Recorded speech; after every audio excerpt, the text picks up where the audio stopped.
اگر ہم کسی بھی سبق کی یا چیپٹر کی ریڈنگ کو اچھی طرح سمجھ لیتے ہیں اور تفصیل سے پڑھ لیتے ہیں تو ہمیں اس کے معروضی اور سوال جواب کرنے میں کبھی بھی کوئی مشکل پیش نہیں آتی۔ اس لیے آج ہم پہلے اس چیپٹر کی ریڈنگ کو اچھی طرح سمجھیں گے کہ کیا کہا گیا ہے، اس کے بعد ہم اس کی معروضی اور مکمل مشق کو دیکھیں گے۔ السلام علیکم اسٹوڈنٹس، کیسے ہیں آپ سب؟ امید کرتی ہوں خیریت سے ہوں گے۔ آج ہم کریں گے 5 کلاس کی SST یعنی معاشرت علوم کا باب اول، جس کا پہلا سبق ہے شہریت، جسے سٹیزن شپ بھی کہا جاتا ہے۔ اس چیپٹر کی مکمل ریڈنگ اور مشق اس ویڈیو میں آپ کو کرائی جائے گی۔ سب سے پہلے شہریت اور انسانی حقوق کریں گے۔ ہم میں سے ہر شخص کو کسی نہ کسی ملک کی شہریت حاصل ہوتی ہے، یعنی ہم جس ملک سے بلانگ کرتے ہیں اس ملک کی شہریت ہمیں مل جاتی ہے۔ ہر شخص کی قانونی حیثیت جس سے وہ اپنے ملک یا ریاست کا فرد تصور ہوتا ہے اسے شہریت کہتے ہیں۔ ایک شہری ہونے کی حیثیت سے ہمارے بہت سے حقوق اور فرائض یعنی ذمہ داریاں ہوتی ہیں۔ ہر حکومت کا اولین فرض ہے کہ وہ شہریوں کے حقوق کو تحفظ دے، یعنی کہ ان کے حقوق کی حفاظت کرے۔ اس کے بعد ہم کریں گے شہریوں کی ذمہ داریاں، جس کا مطلب ہے بطور شہری ہمیں کیا کیا اپنے فرائض ادا کرنے چاہیے۔ اس میں سب سے پہلے اپنے ملک کا وفادار ہونا، قوانین کا احترام کرنا اور ان پر عمل کرنا، دوسروں سے اچھا سلوک کرنا، دوسروں کے حقوق، عقائد اور رائے کا احترام کرنا، دیانت داری سے ٹیکس ادا کرنا۔ اس کے بعد ہے اپنے ماحول کو ہر قسم کی آلودگی سے بچانا، اپنے ملک کو یعنی صاف ستھرا رکھنا، قدرتی وسائل جو اللہ تعالیٰ نے ہمیں عطا کیے ہیں مثلاً پانی اور گیس کا استعمال انتہائی احتیاط سے کرنا، فضول خرچی نہ کرنا، اپنے علم اور مہارت یعنی جس بھی پروفیشن میں ہم مہارت رکھتے ہوں اس کو اپنے معاشرے کے لیے بہتر طور پر استعمال کرنا، وسائل کا مناسب استعمال کرنا اور روزمرہ معاملات ایمانداری کا مظاہرہ کرنا، یعنی جھوٹ نہ بولنا، کسی کے ساتھ فراڈ نہ کرنا، اپنا کاروبار یا اپنا کام ایمانداری کے ساتھ مکمل کرنا۔ اگلا ٹاپک ہے وقت کے ساتھ حقوق اور ذمہ داریوں کا بدلنا۔ جو اسٹوڈنٹس آپ کو پتہ ہے جیسے جیسے وقت گزرتا ہے زندگی اپنے طریقے بدلتی ہے، یعنی ہمارے حقوق اور ذمہ داریوں کی نوعیت بدلتی رہتی ہے۔ جب پاکستان 14 اگست 1947 کو قائم ہوا تھا تو مسلمانوں کی بڑی تعداد ہجرت کر کے انڈیا سے پاکستان آئی تھی۔ اس وقت بہت مشکل صورتحال تھی، تمام مہاجرین کی آباد کاری کا ایک بڑا مسئلہ تھا۔ خوراک، ان کے لیے پانی، صنعتیں لگانا، رہائش گاہوں کا، ہسپتالوں کا انتظام کرنا ان کی سخت کمی تھی، ان کا انتظام کرنا ملک کی ذمہ داری تھی۔ اللہ تعالیٰ کے فضل و کرم سے جلد ہی پاکستان میں ترقی کی راہ پر گامزن ہو گیا اور وقت کے ساتھ ساتھ یہ سہولتیں جو ہیں وہ عام ہو گئیں۔ آج پاکستان میں بینک کاری کا ایک مضبوط نظام قائم ہے۔ اسی طرح پورے ملک میں سڑکوں کا جال بچھا ہوا ہے، یعنی جگہ جگہ سڑکیں جو ہیں وہ بنا لی گئی ہیں۔ توانائی اور رہائشی شعبے نے بھی تیزی سے ترقی کی ہے۔ تعلیمی اور طبی شعبوں یعنی میڈیکل کی فیلڈ میں بھی ہم آگے بڑھ رہے ہیں۔ پاکستان کے شہریوں کو جہاں بنیادی حقوق حاصل ہیں وہاں ہم شہریوں پر کچھ ذمہ داریاں بھی عائد ہوتی ہیں جن کا ادا کرنا ہم پر فرض ہوتا ہے۔ اور آج ہمارا کیا فرض ہے کہ ہم اپنے ملک کے تمام اداروں کو مستحکم کریں، یعنی مضبوط کریں اور اپنی تعلیم و تربیت کا استعمال کرتے ہوئے اچھے اور مفید شہری ہونے کا ثبوت دیں تاکہ ملک مزید خوشحال ہو جائے اور ترقی کرے۔ جیسا کہ آپ سب کو پتہ ہے کہ ہم 21ویں صدی میں داخل ہو چکے ہیں، ٹیکنالوجی نے بہت ترقی کر لی ہے جس کی وجہ سے یہ دنیا ایک گلوبل ولیج یعنی عالمی گاؤں کی شکل اختیار کر گیا ہے۔ لوگ آسان سفری سہولتوں، ماس میڈیا اور ٹیلی مواصلات کے ذریعے ایک دوسرے سے رابطے میں ہیں۔ ٹیلی مواصلات یعنی ٹیلی کمیونیکیشن کہتے ہیں، ایک دوسرے سے پیغام رسانی کے آسان ذریعے ہیں۔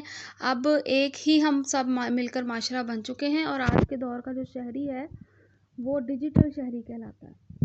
اس کے بعد بطور ڈیجیٹل شہری اور ہماری کیا کیا ذمہ داریاں ہیں۔ ایسا شہری جو سماجی اور شہری سرگرمیوں میں حصہ لینے کے لیے انٹرنیٹ اور دیگر ڈیجیٹل ٹیکنالوجی کے ذرائع، جس میں کون کون سے ذرائع شامل ہیں، فیس بک ہو گئی، واٹس ایپ، انسٹاگرام، ٹویٹر وغیرہ کا استعمال کیا جاتا ہے، یعنی جو لوگ ان کا استعمال کرتے ہیں وہ ڈیجیٹل شہری کہلاتے ہیں۔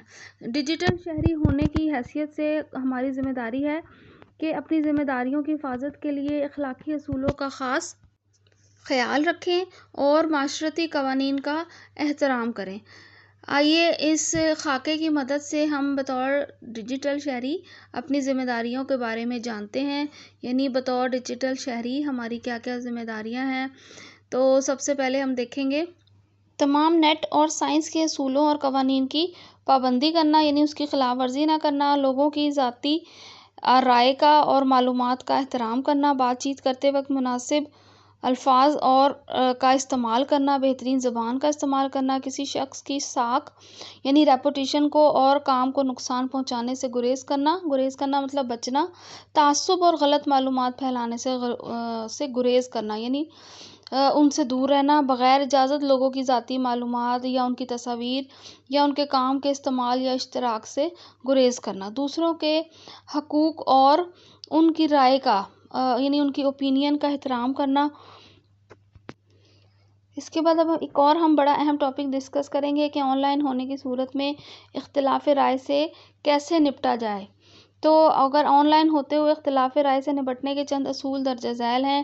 جب آپ ای میل یا سوشل میڈیا پوسٹ کے بارے میں تکلیف یا ناراضگی محسوس کریں تو فوراً اس کا جواب نہ دیں۔ کچھ دیر سوچ بچار کے بعد ای میل یا پوسٹ کو دوبارہ پڑھیں اور ٹھنڈے دماغ سے جواب دیں، یعنی کسی بھی رائے اور کامنٹ کرنے سے پہلے اچھی طرح سوچ لیں، اس کے بعد اس کا اظہار کریں۔ اختلاف رائے کی صورت میں صبر و تحمل کا مظاہرہ کریں اور دوسروں کی بھی رائے کا احترام کریں، یعنی آپ کی اور دوسرے کی رائے میں بہت فرق ہو سکتا ہے، ضروری نہیں ہم اپنی رائے اس کے اوپر تھوپیں۔ اپنا رویہ مثبت پازیٹیو رکھیں اور اگر کوئی آپ کے کام پہ تنقید کرے تو اس کو احسن طریقے سے قبول کریں۔ الزام تراشی سے بچیں، بات چیت کے وقت الفاظ اور زبان کا استعمال بہتر کریں، اس کے علاوہ دلائل سے اپنی بات واضح کریں۔ اس کے بعد اقوام متحدہ اور انسانی حقوق۔ اقوام متحدہ ایک عالمی ادارے کا نام ہے۔ خوراک، لباس اور رہائش انسان کے سب سے بنیادی حقوق ہیں۔ ان کے علاوہ ہر انسان کو آزادی سے زندگی گزارنے، اپنی رائے کا اظہار کرنے اور انصاف، یعنی سب لوگوں کو چاہے وہ امیر ہوں غریب ہوں سب کو انصاف کا حق حاصل ہے۔ یہ سارے حقوق یعنی ہمارے جو رائٹس ہیں انسانی حقوق کہلاتے ہیں۔ یہ وہ حقوق ہیں جن کے تحت تمام انسان یکساں بنیادی ضروریات اور سہولیات کے حقدار ہیں، یعنی کسی کو مذہب، رنگ، نسل کی بنیاد پر فوقیت نہیں دی جائے گی، سب ان حقوق کے برابری حصے دار ہیں۔ انسانی حقوق کے تحفظ اور انصاف کی فراہمی کے لیے اقوام متحدہ میں 1945 میں انسانی حقوق کا عالمی اعلامیہ تیار کیا گیا تھا۔ یہ اعلامیہ 10 دسمبر 1948 کو دنیا کے سامنے پیش کیا گیا۔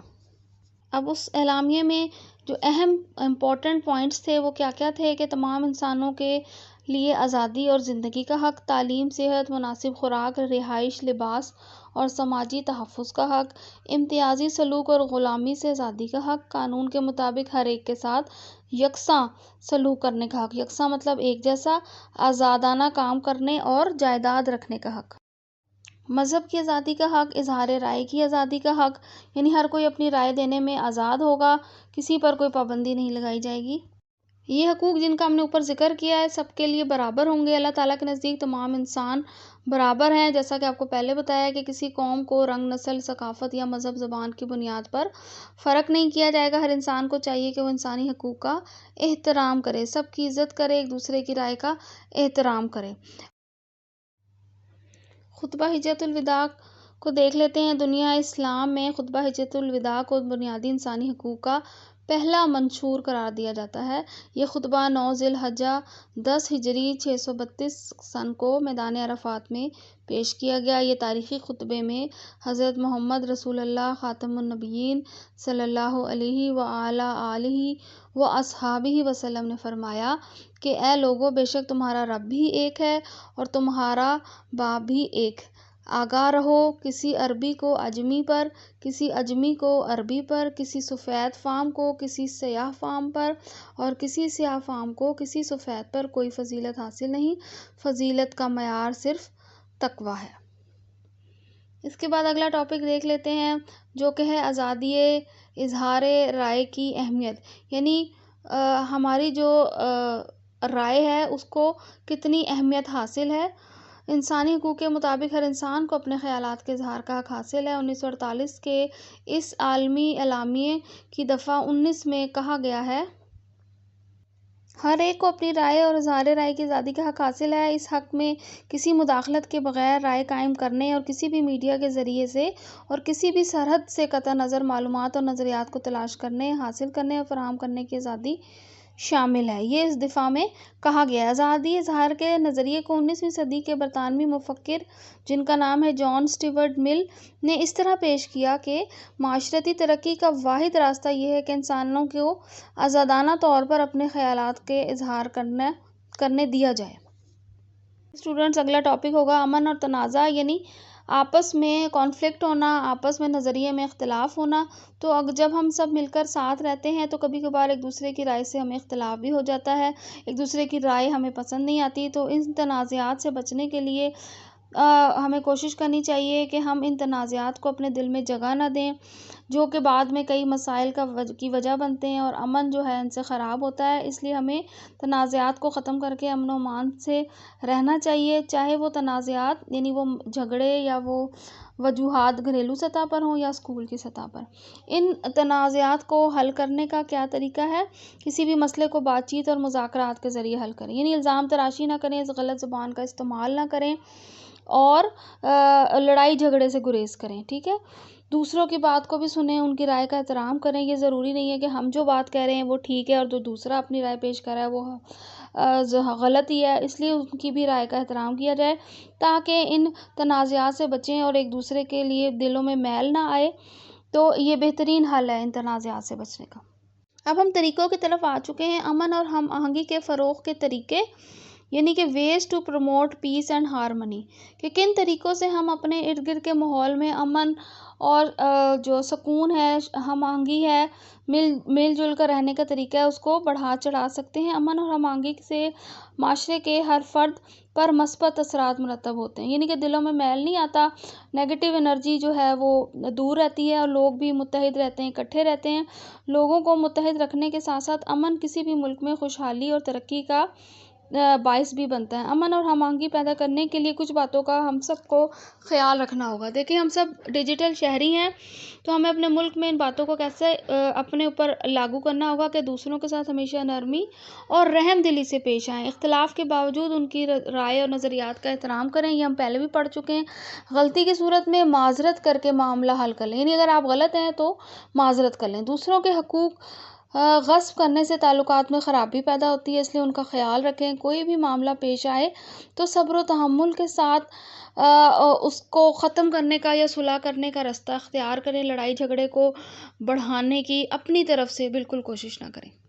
یہ دیکھیں اسٹوڈنٹس، یہ ایم سی کیوز کا ایک کویسچن بن سکتا ہے کہ 21 ستمبر کو پوری دنیا میں امن کا دن منایا جاتا ہے۔ اسے آپ اپنی ذہن میں یاد کر لیں کہ 21 ستمبر کو عالمی امن کا دن منایا جاتا ہے۔ اب ہم روزمرہ کے آداب پڑھیں گے۔ جب کسی سے ملیں تو سلام کریں، ہر ایک سے اچھے اخلاق سے پیش آئیں۔ اچھا اخلاق اچھا انسان بناتا ہے۔ اپنے والدین، اپنے اساتذہ اور بڑوں سے ہمیشہ عزت اور احترام سے پیش آئیں۔ چھوٹوں سے پیار کریں۔ بڑوں اور بزرگوں کے احترام میں ہمیشہ نشست، یعنی اگر آپ بیٹھے ہیں اور وہ کھڑے ہیں تو آپ وہ جگہ خالی کر دیں۔ بات چیت کے دوران اپنی باری کا انتظار کریں۔ کسی کی بھی چیز اسکول میں یا جہاں آپ کام کرتے ہیں یا گھر میں بھی اس کی اجازت کے بغیر استعمال نہ کریں اور واپس کرتے وقت شکریہ کے الفاظ ادا کریں۔ مشکل وقت میں ہمیشہ دوسروں کے کام آئیں۔ ہر جگہ اصول و ضوابط اور قوانین کا خیال رکھیں۔ گھر، کمرہ، جماعت، اسکول، پارک اور ہاسپٹل وغیرہ کو ہمیشہ صاف رکھیں۔ ہمیشہ صاف ستھری اور مفید غذائیں یعنی اچھا صحت مند کھانا کھائیں اور کھانے سے پہلے اور بعد میں ہاتھ دھوئیں۔ یہ اسٹوڈنٹس اب اس کی مشق کریں گے۔ سب سے پہلے معروضی کریں گے۔ انسانی حقوق کا عالمی اعلامیہ دنیا کے سامنے کب پیش کیا گیا؟ درست جواب ہوگا 1948 میں۔ اقوام متحدہ کی تنظیم قائم ہوئی؟ درست جواب ہوگا 1945 میں۔ آزادی اظہار کا نظریہ پیش کیا؟ درست جواب ہوگا جان اسٹیورٹ مل نے۔ اس کے بعد ڈیجیٹل شہری استعمال کرتا ہے؟ درست جواب ہوگا انٹرنیٹ۔ خطبہ حجۃ الوداع پیش کیا گیا؟ درست جواب ہوگا 9 ذی الحجہ کو۔ ٹرو فالس کریں گے۔ انسانی حقوق تمام انسانوں کے لیے برابر نہیں ہیں؟ غلط۔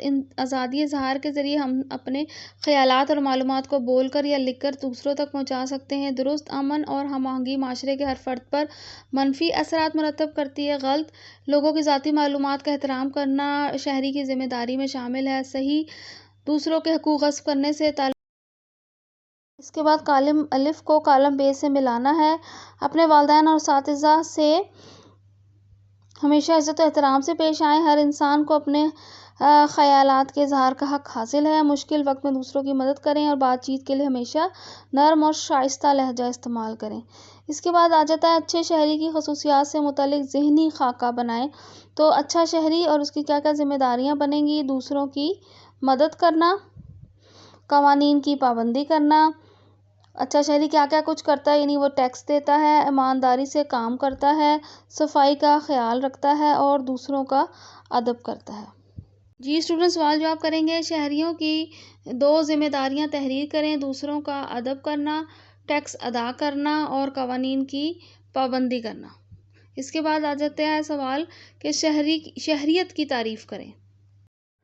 کسی شخص کی وہ قانونی حیثیت جس سے اس شخص کو اس ملک یا ریاست کا فرد تصور کیا جاتا ہے وہ شہریت کہلاتی ہے. اگلا سوال آن لائن ہونے کی صورت میں اختلاف رائے سے کیسے نپٹا جائے، یعنی اس کا جواب ہوگا ذاتیات پر حملہ کرنے سے گریز کریں، الزام تراشی سے پرہیز کریں اور دلائل کے ساتھ اپنی بات واضح کریں. جی اسٹوڈنٹس اگلا سوال شہریوں کے کوئی سے 2 حقوق لکھیں. تو جواب ہوگا شہریوں کے حقوق درج ذیل ہیں: آزادی اور زندہ رہنے کا حق، تعلیم کا حق اور ووٹ دینے کا حق. روزمرہ زندگی کے کوئی سے 3 آداب لکھیں. روزمرہ زندگی کے 3 آداب: نمبر 1 جب کسی سے ملیں تو سلام کریں. نمبر 2 مشکل وقت میں دوسروں کی مدد کریں. نمبر 3 ہر کسی سے اچھے اخلاق سے پیش آئیں. اگلا سوال ہے کہ اقوام متحدہ کے عالمی اعلامیہ کے 3 اہم نکات تحریر کریں. نمبر 1 تمام انسانوں کے لیے آزادی اور زندگی کا حق. نمبر 2 مذہب کی آزادی کا حق. نمبر 3 اظہار رائے کی آزادی کا حق. اگلا سوال امن قائم کرنے کے کون کون سے طریقے ہیں، اپنے خیالات کا اظہار کیجیے. تو امن اور ہم آہنگی پیدا کرنے کے درج ذیل طریقے ہیں کہ دوسروں کے ساتھ ہمیشہ نرمی اور رحم دلی سے پیش آیا جائے، اختلافات کے باوجود دوسروں کی رائے اور نظریات کا احترام کریں اور غلطی کی صورت میں معذرت کر کے معاملات حل کر لیں. کوئی بھی معاملہ پیش آئے تو امن اور ہم آہنگی کی خاطر صبر اور برداشت کا مظاہرہ کریں. سوال نمبر 3 جو لانگ کوسچن ہے وہ ہوگا کہ ڈیجیٹل شہری کون ہوتا ہے اور اس کی کیا ذمہ داریاں ہیں. ڈیجیٹل شہری ایسا شہری جو سماجی اور شہری سرگرمیوں میں حصہ لینے کے لیے انٹرنیٹ اور دیگر ڈیجیٹل ٹیکنالوجی کے ذرائع مثلاً واٹس ایپ، فیس بک، انسٹاگرام، ٹویٹر کا استعمال کرتا ہے، ڈیجیٹل شہری کہلاتا ہے. اس کی ذمہ داریاں کیا ہیں؟ نمبر 1 لوگوں کی ذاتی معلومات کا احترام کرے. نمبر 2 غیر اخلاقی معلومات پھیلانے سے گریز کرے اور تعصب اور غلط معلومات پھیلانے سے گریز کرے. کسی شخص کی ساکھ اور کام کو نقصان پہنچانے سے گریز کرے.